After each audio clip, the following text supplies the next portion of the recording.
बेटे वो कहता है note down the 4 uses of index number. बेटा इंडेक्स नंबर क्यों यूज किया जाता है रीम? सर इंडेक्स नंबर चेंज को मेजर करने के लिए यूज किया जाता है। और बेटा क्यों यूज किया जाता है? To check the purchasing power of money. बेटा ये चेक करने के लिए कि मनी की कितनी पावर है।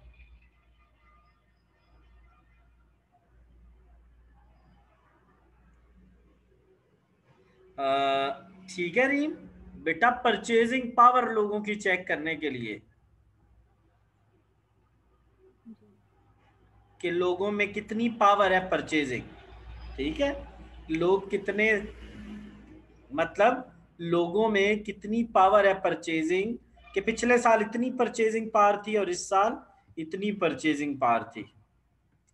अच्छा जी next, index number use to measure the change in quantity. बेटा यहाँ पे चेंज इन प्राइस मेजर करता है, यहाँ पे परचेजिंग पावर बताता है, यहाँ पे चेंज इन क्वांटिटी भी बताता है। उसके अलावा ये क्या हेल्प करता है? इंडेक्स नंबर बेटा आसान आसान कर लेना ना, ये हमारी हेल्प करता है। Index number of imports give the idea of fluctuation in. बेटे जो इंपोर्ट एक्सपोर्ट का इंडेक्स नंबर होता है वो क्या बताता है कि कितनी आपकी फॉरेन ट्रेड में फ्लक्चुएशन हुई है, कम या ज्यादा हुई है। तो बेटे आसान आसान आपने 3 कर लेने हैं। इंडेक्स नंबर आपको सीजनल वेरिएशंस के बारे में बताता है, तो बेटा आपने बीच में से 3 से 4 करने हैं। लिमिटेशन, ये बेटा तमाम पर्पस के लिए सूटेबल नहीं होता। इंडेक्स नंबर में सैम्पलिंग एरर्स यानी एरर्स मौजूद होती हैं। It is difficult to take in account the change in the quality of commodity, क्योंकि बेटा ये क्वांटिटी को तो चेंज मैयर कर रहा होता है, लेकिन जो क्वालिटी में चेंज आ रहा होता है उसको मैयर नहीं करता। बेटा लॉन्ग लॉन्ग रन में कंपैरिजन इंडेक्स नंबर से मुमकिन नहीं है। तो बेटा ये आपने 4 लिमिटेशंस करनी है कि हर जगह इस्तेमाल नहीं होता, इसमें सैम्पलिंग एरर होती है। उसके अलावा बेटा जो होता है it is difficult to take in change in the quality, जो क्वालिटी में चेंज आता है उसको ये मैयर नहीं करता। और उसके अलावा comparison of change in the variable over long period are not, यानी ज़्यादा लंबे अरसे के लिए जो चेंजेस होती हैं उनको हम नहीं कर पाते इसके थ्रू। ठीक है बेटा, एग्रीगेट इंडेक्स नंबर नहीं करना, चलो कर लेते हैं, वैसे नहीं करने की जरूरत।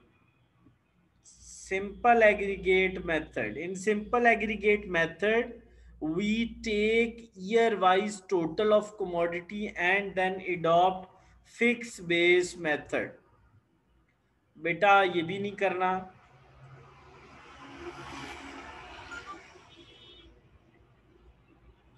सिंपल एवरेज ऑफ रिलेटिव, बेटा जो होते हैं ना सिंपल एवरेज ऑफ रिलेटिव्स, उसके 2 मेथड्स होते हैं, एक फिक्स बेस और एक चेन बेस।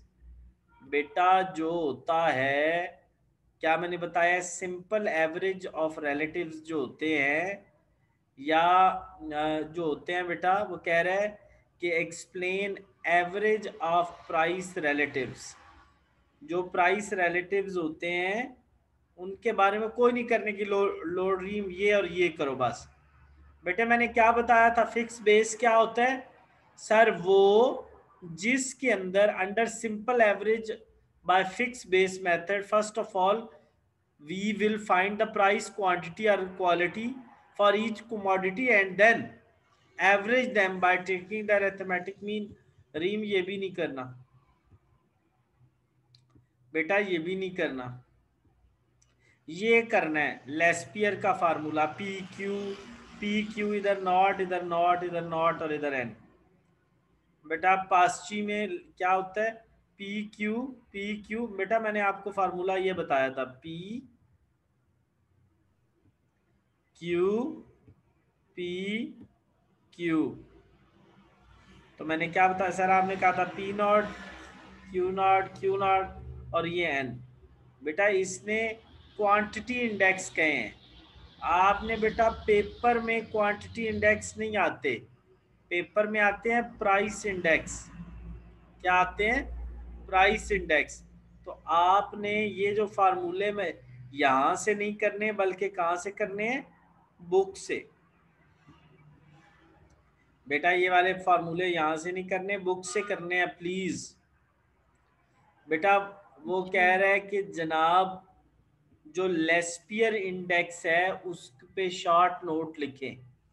अब बेटे सबसे पहले तो लेस्पियर का फॉर्मूला लिखो।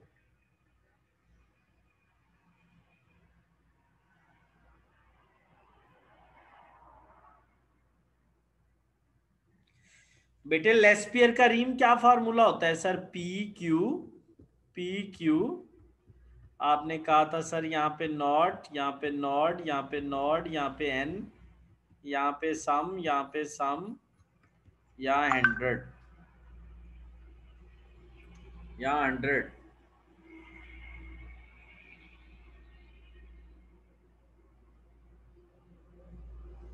अच्छा तो बेटे ये हमारा क्या हो गया?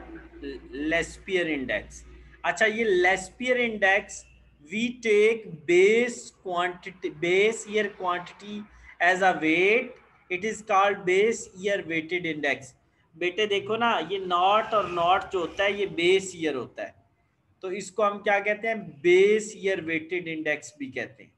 Lespier tried to provide the answer to the question what is change in the value of base period of commodities while valued at the given period price।